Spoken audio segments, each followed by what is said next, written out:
Rebel Rogue.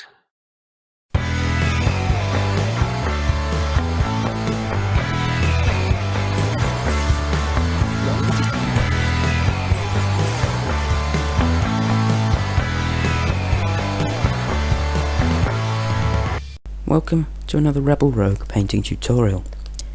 Today I will be showing you how to paint a Renegade Commander for your Renegade and Heretics army. We will begin by using Vallejo Panzerrace's German tank crew to paint the coat of this model. Sorry about that thing there, I just need to get some paint. So the coat is all of the skirts down here, or the tails, and the chest up here.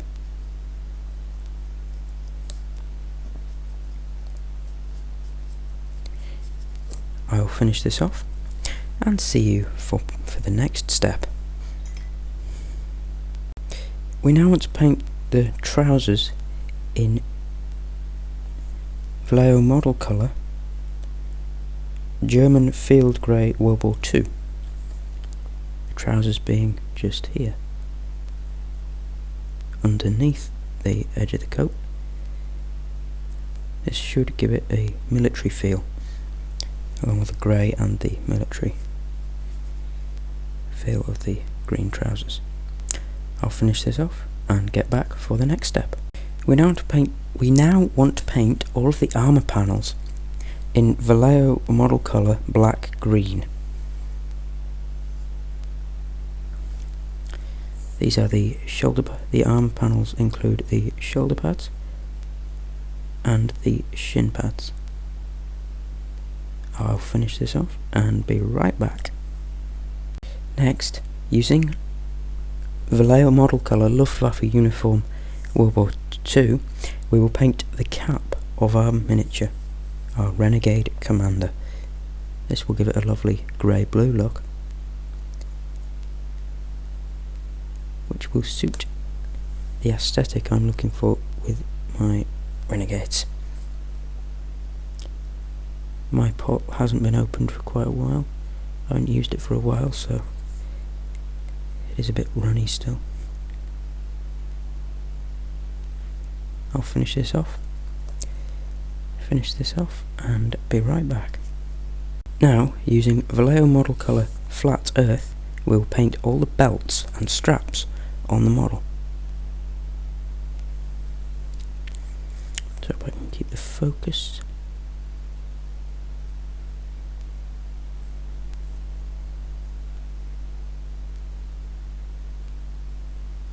The belts include this belt round here, the straps on the side of the shin pads, and as far as I can tell that is it.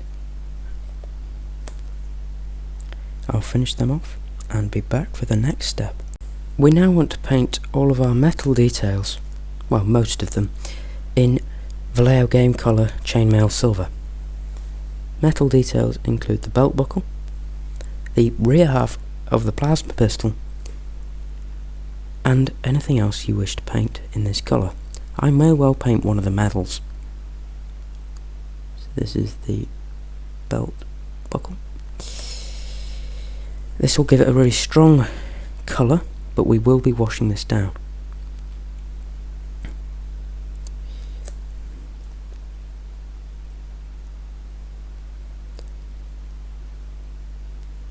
In this,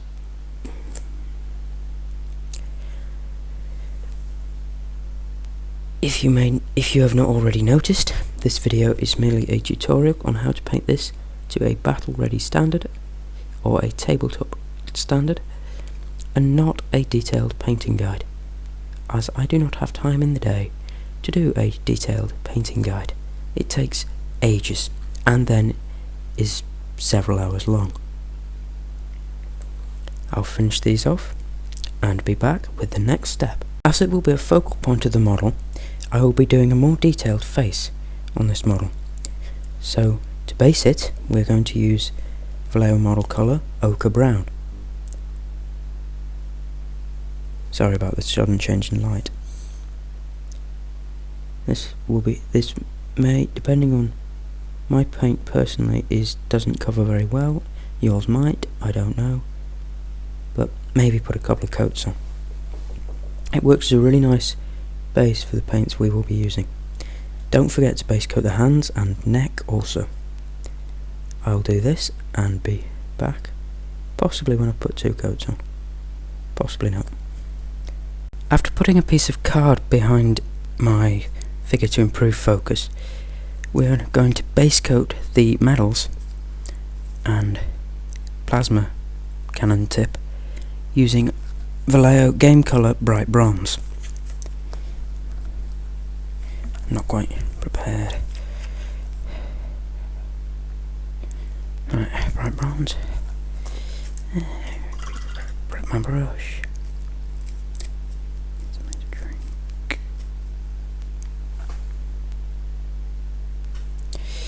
Right, here we are. The brush top. Oh no, it's not too big. Basically that. Dog's barking. So, yep, I will do this and be back when it's done. I'm going to use Vallejo Game Colour Heavy Red to paint the cuffs of the sleeve and the strips of the medals.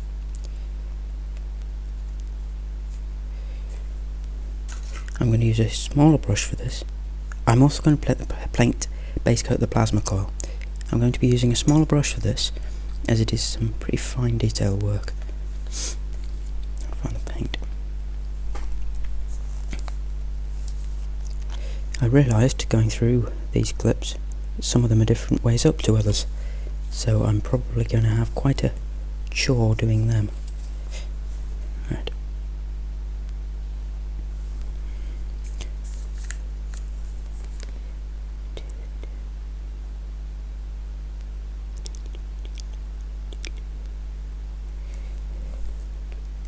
So just carefully doing the sleeve, and the hardest part, I'd say, which is picking out the metal straps, the ribbons that the medals are hanging on. Just had an issue with memory on my phone, very irritating. So I'll finish the red off and then be back for the next colour. Now, using Vallejo Game Colour Sombre Grey, we're going to paint the boots of our miniature.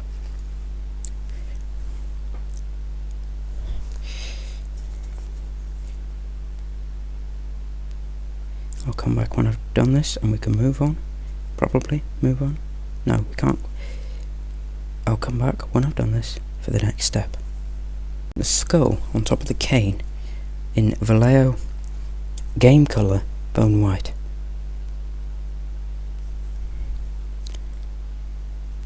Just using a small brush for a small detail.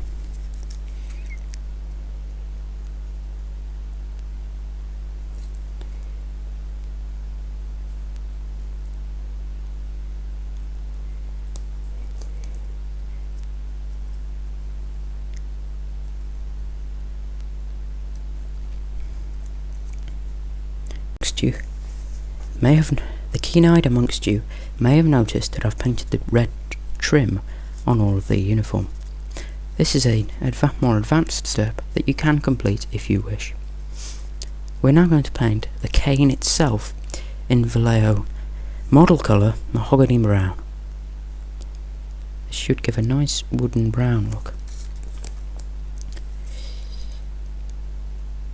Wood colour. I do like the trio of flat brown, mahogany brown and saddle brown. I used them quite frequently, painting these sorts of details. And I'll finish this off and be back for the next step. I just painted the grenades in Luftwaffe camouflage green. Though as they could easily be left black, I did not do a video clip for them. It's now time to move on to the washes.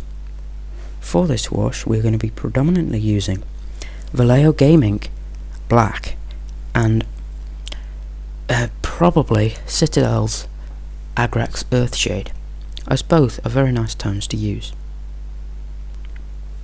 The Agrax Earthshade will be applied to the trousers and to the skull, and also to the red. The black will be applied to the bronze areas and to the general, the boots and the greatcoat itself.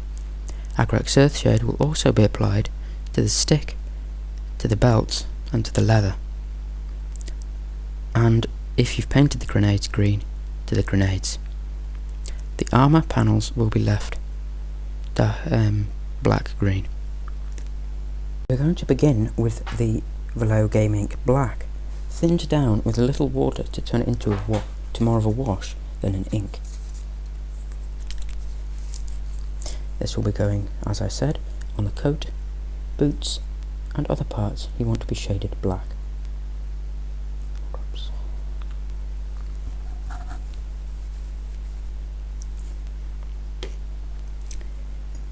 I have a little pipette that came with my airbrush, the airbrush which constantly breaks on me. So I'm just adding 3 drops of water, 5 drops of water, so it's thinned 50-50 to the wash. No, not the wash, the ink. This should make a really nice thin wash to be applied on the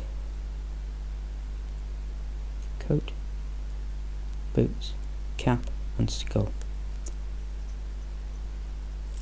I find that shading bone white with black makes for a very interesting colour contrast.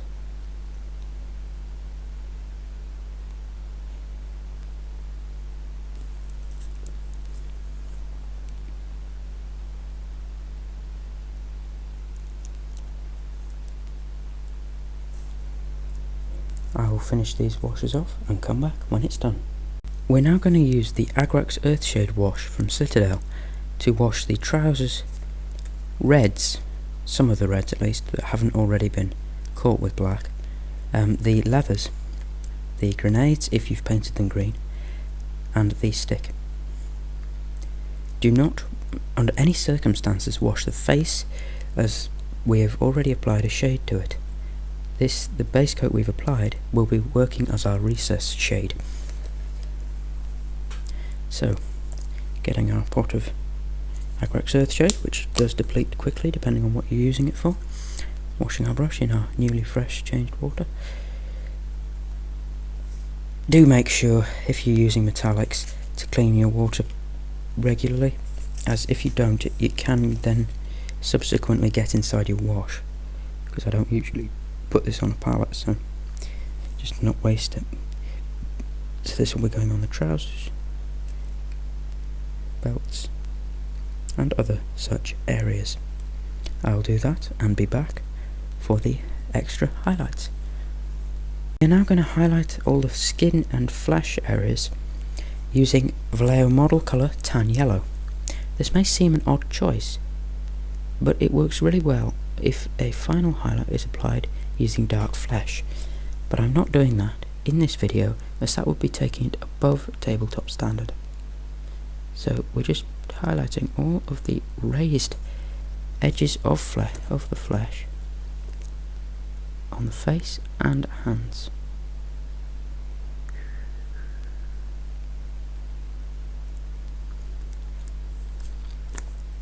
So this is the cheekbones, temple, the ears, like so.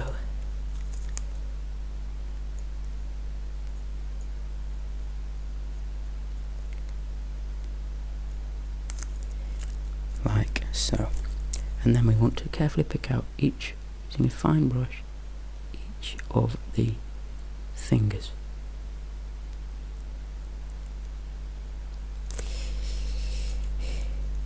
Anything I got on that? There we are. All done. I'll come back for the next. I hope that this video has been useful and informative in helping you to paint your company commander or renegade commander to a tabletop standard. If not, I do hope it has inspired you to create your own schemes for the Imperial Guard or renegades. Thank you for watching, and I will see you for the next video soon.